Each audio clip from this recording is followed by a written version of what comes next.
2,500 people have been killed in the conflict that has broken out between the State of Israel and the Palestinian faction Hamas, as the ongoing violence continues to intensify, according to the Israeli media reports.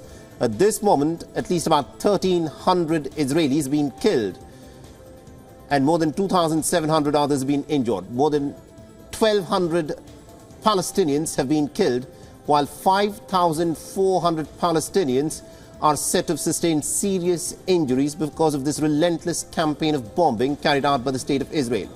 Remember, the violence broke out on last Saturday when Hamas launched an attack that took the Israeli intelligence and military by complete surprise.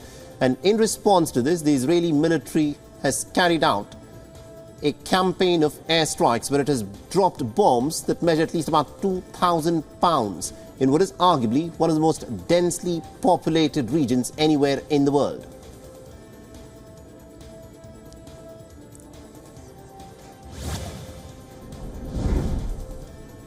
Now, the American Secretary of State Antony Blinken held a joint press briefing with the Israeli Prime Minister Benjamin Netanyahu. Blinken said that Israel has the right to make sure that an event like this never happens again.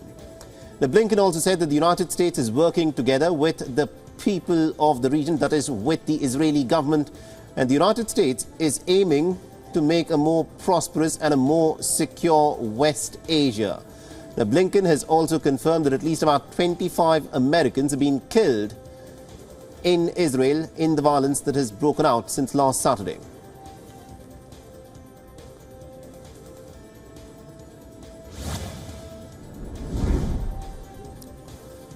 The Israeli President Isaac Herzog has said that the country's military forces are conducting operations, as he dubs it, according to international law, although there's been a lot of criticism about the violation of human rights and also about the war crimes that are being committed because densely populated civilian areas are being bombed. This comes even as Israel is increasingly using more and more destructive firepower in the airstrike that it is carrying out on Gaza, and has flattened pretty much entire city blocks and has left several bodies underneath the debris. Herzog has also said that Israel is very cautious in the way that it operates. He's also added that many resources have been invested to locate Hamas militants separately from the civilians. This is the statement by the Israeli president.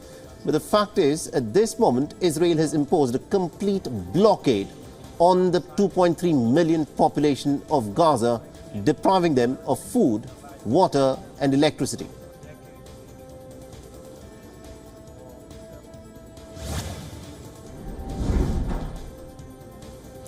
The German Chancellor Olaf Scholz has said that the Palestinian President Mahmoud Abbas's silence on the Hamas attacks on Israel is shameful.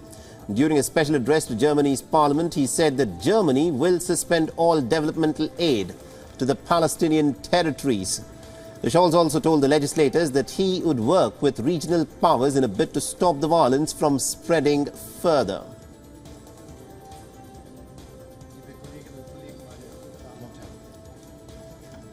Ich frage mich,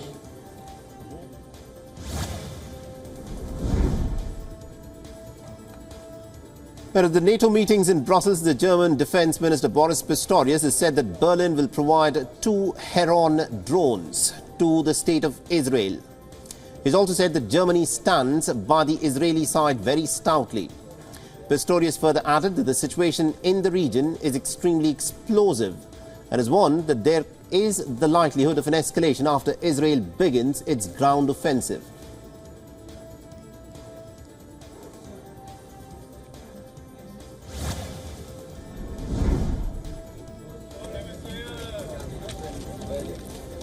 The State of Israel, which remember has imposed a complete and a crippling blockade on the Gaza Strip, has said that there will be no humanitarian break to its siege until all its hostages are freed. Israel wants Hamas to release the people that it has abducted during its weekend incursion. This after the Red Cross has pleaded that fuel should be allowed to prevent a humanitarian disaster at the overwhelmed hospitals in Gaza.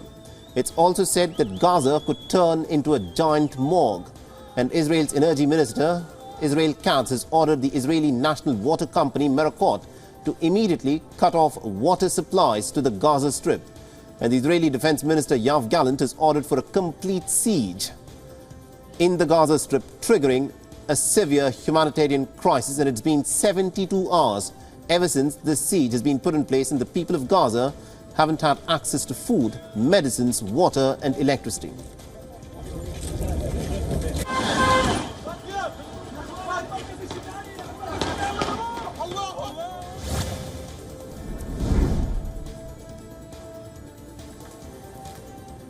The tensions at the Israel-Lebanon border are on the rise as the Israeli troops, tanks and vehicles have been deployed. This after the Israeli shelling in fact hit southern Lebanese town in response to a rocket attack by Hezbollah. Hezbollah has said that it had fired precision missiles at an Israeli position in response to the killing of its members in Israeli shelling earlier in the week. The group has also pledged some decisive responses to attacks on the Lebanese territory, especially the deadly ones.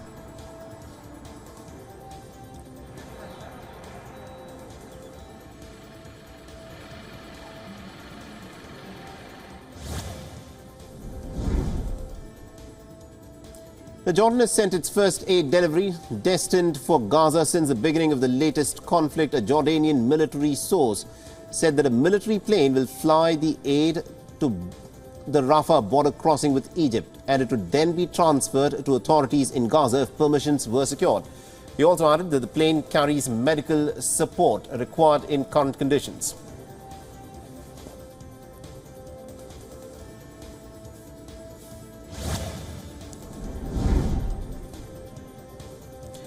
The Israeli Prime Minister Benjamin Netanyahu has formed what is being dubbed as an emergency cabinet, which is essentially a war cabinet to direct its onslaught against the Gaza Strip. This comes as the Israeli Defense Minister has vowed to wipe off the militant group off the face of this earth over its deadly weekend assault. But it is the Palestinian people who are paying the ultimate price. Now, the new wartime cabinet will consist of Netanyahu along with former and current defense ministers and also a senior opposition member. Now, the cabinet is set to focus only on issues of this war and Israel's existing lawmakers, which is a collection of far-right and ultra-orthodox parties, will remain in place to handle other issues. Now, the unusual arrangement cobbles together a degree of unity after years of bitterly divisive politics, as the military appears increasingly likely to launch a ground offensive into Gaza.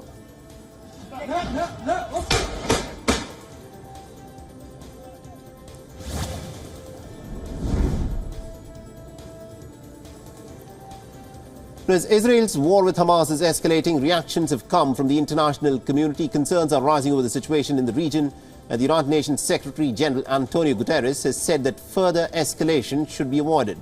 He has in fact urged all parties and those who have influence on these parties that the Russian President Vladimir Putin has blamed the United States for its failure in West Asia for this situation that is spiraling out of control, though he still remains unequivocal in supporting the Palestinian cause. He has also added that Russia could play a role of peacemaker as it has good relations with both the sides. However, China has avoided naming an aggressor in its statement on the conflict. It has called both sides to end hostilities, and it has said that civilians should not be targeted.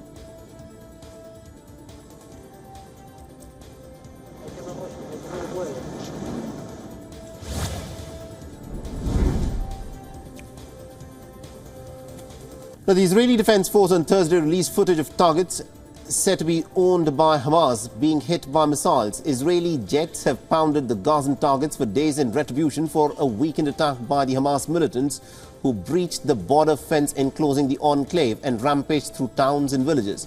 Now, according to the IDF, the visuals were in fact geolocated by matching the characteristics of roofs and also the surrounding buildings to satellites and file images.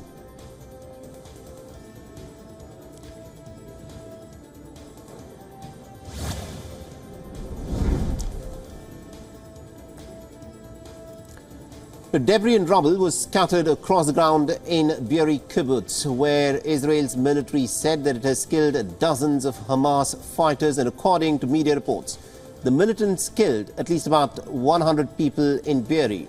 The Be'eri is an agricultural settlement that is located 3 miles from the Gaza border. This settlement once hosted dozens of Gazan farm workers.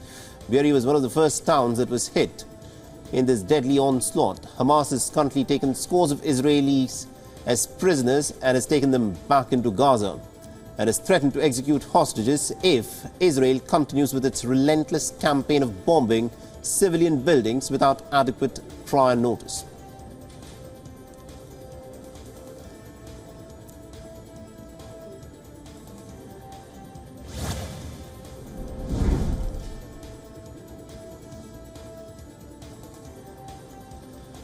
American President Joe Biden has warned Iran against getting involved in Israel's conflict with Hamas amidst fears of a wider regional conflict. Biden has also discussed the deployment of U.S. military ships and fighter aircraft closer to the state of Israel as a clear signal to Tehran.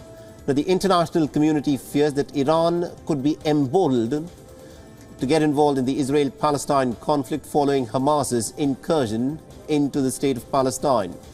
Washington has pledged its support to the state of Israel and has dispatched its top diplomat Antony Blinken along with some of the top-notch weapons that the Americans in fact have with them, and has handed them over to Israel to be used on the people in the Gaza Strip.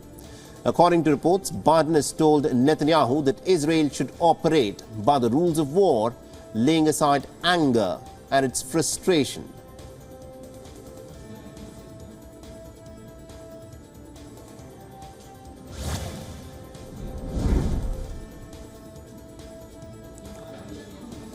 Now, the White House National Security spokesperson John Kirby has said that the White House is in conversation with members of the Congress to approve additional funding for Ukraine and also for the state of Israel. Israel, remember, gets anywhere from $3 to $4 billion in terms of military aid pretty much every single year. During a White House briefing, John Kirby said that the existing appropriation and drawdown authorities are enough to continue support for both the countries in the immediate term. And according to reports, the Biden administration is also preparing to submit a supplemental funding request to the Congress seeking money for Israel, Ukraine, Taiwan, and also the U.S. southern border.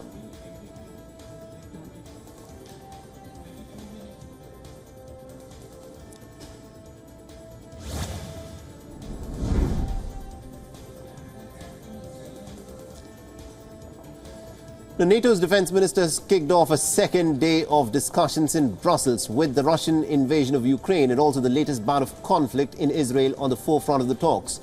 The NATO military alliance, which is the world's most powerful military alliance, has said that it is confident that members of the military alliance will continue to support Ukraine as it was in their own security interests.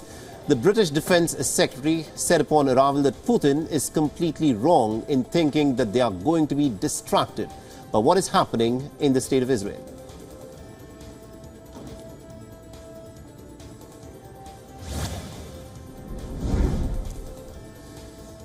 The Japanese Foreign Minister Yoko Kamikawa met with her Thai counterpart in Bangkok. Thailand is one of the countries that Kamikawa is visiting during her trip to Southeast Asia.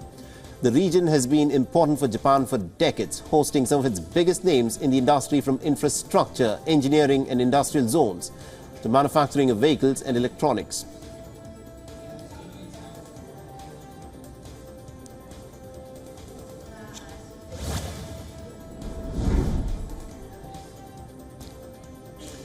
The Ukrainian officials have said that Russia has unleashed a drone attack on Ukraine's Danube port infrastructure, causing damage to the vital export route in the Odessa region. Odessa's governor has said that port infrastructure and residential buildings were damaged in the overnight attack. He further added that fires caused by the attack had been put out and that a woman had been sent to the hospital with burns. Russia has stepped up its attacks on port infrastructure since mid-July after it quit the Black Sea grain deal.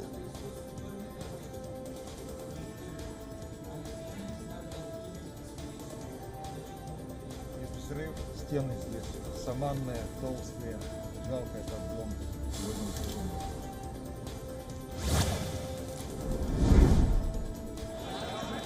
At least about 4 people were killed and hundreds of others were left injured after an express train derailed in the Indian state of Bihar. Now, the train from Delhi's Anand Vihar Terminal railway station was bound for Assam. The cause of the derailment at this moment is not clear. And officials have said that the injured people have been shifted to various local hospitals. And India's Minister for Railways has taken to Twitter and has said that National Disaster Response Force teams have been deployed to the site of the accident and are working with local officials. And according to media reports, several other passengers and goods trains were diverted due to the accident.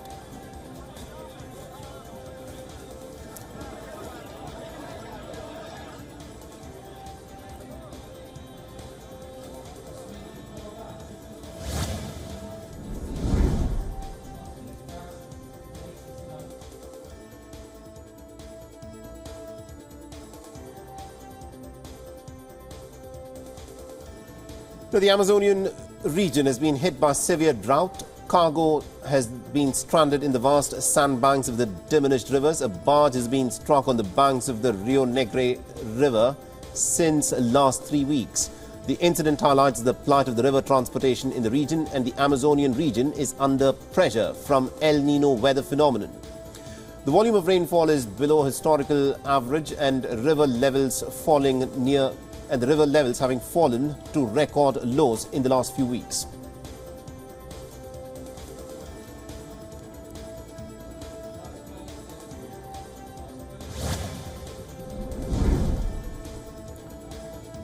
Meanwhile, El Nino is also going to affect Chile. The country is likely to experience higher than average temperatures in the upcoming summer in the region due to the phenomenon. Scientists have warned that climate change and El Nino are major drivers of extreme heat. They are particularly worried about the impact this year. Chile has been suffering from a drought for over a decade. Though the country has also experienced intense rains this year, it was not enough to alleviate the drought.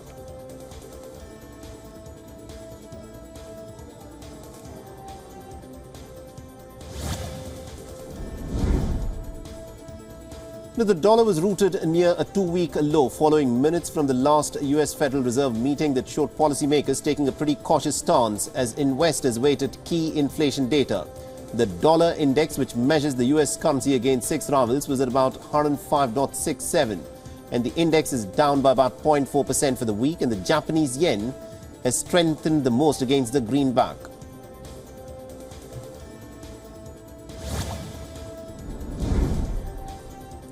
And OpenAI plans to introduce major updates for developers next month to make it cheaper and faster to build software applications based on its artificial intelligence models, as ChatGPT maker tries to court more companies to use its technology.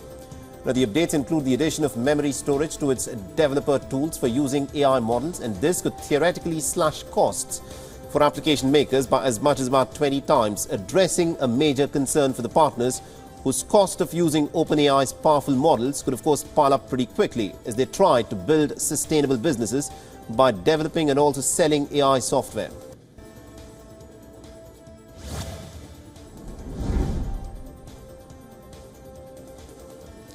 And the short video app TikTok, which has been facing regulatory challenges in several parts of the world, is now in the radar of the Malaysian regulators, who find its compliance with the Malaysian laws unsatisfactory.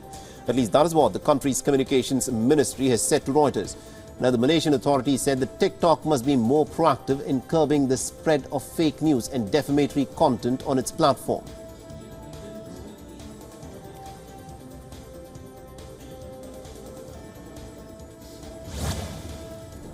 WION is now available in your country. Download the app now and get all the news on the move.